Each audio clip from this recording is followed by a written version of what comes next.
पिया है, हमारे सेठ को ठगना चाहता है, हम सब जानते हैं तुझे। तो जो ही वो परमात्मा तो बैठ गए नरसी बन के गद्दी पे, नरसी आया शहर से पट्टे करता, नौकर खड़े थे चारों ने पता था ये तो सचमुच आ गया। उन्हें कह रहा हो 2 रुपया वही खड़ा हो जा, अंदर मत आ जाइए।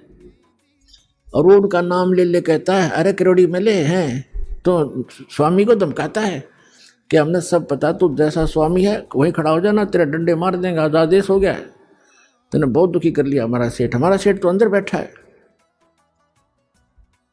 अब उसके पैरों तले की धरती खिसक गई। सेठ जी का आज तक कर दिया काम इसने, अब ये एक नहीं सुने मेरी।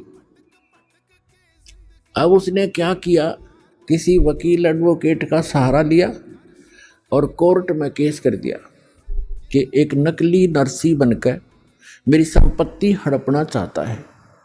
तत्कालीन उनको सम्मन हुए और नरसी बुला लिया, परमात्मा को वहीं तुरंत बुला लिया गया, सारी बही बोही कब्जे में कर ली गई।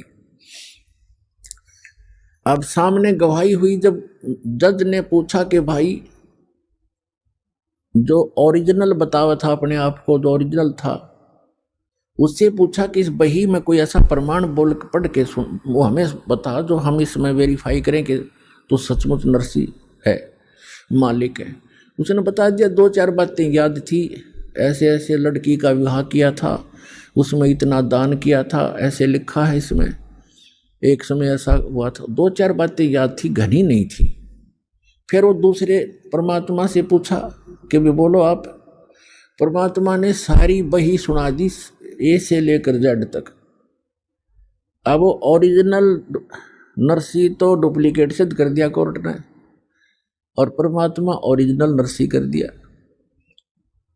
अब नरसी बैठ गया माथा पकड़ के जंगल में जाकर बड़ी में बाहर कि ये कौन से जन्म का दुश्मन था, मेरी सारी संपत्ति हड़प ली। फिर परमात्मा गए विपर रूप धारण करके, कहने लगे नरसी भक्त। उसने देखा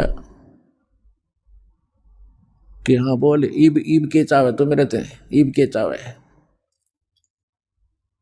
तो कहने लगा मैं आपसे ये चाहता हूं कि आप अपना जीवन सुधार लो। सुधार दिया जीवन, तने मेरी सारी संपत्ति हड़प ली। परमात्मा बोले कि संपत्ति पहले भी मेरी थी या तेरा भूल थी, काया अपनी है नहीं, ये माया कहां से हो। जब तेरा शरीर अपना नहीं है मूर्ख,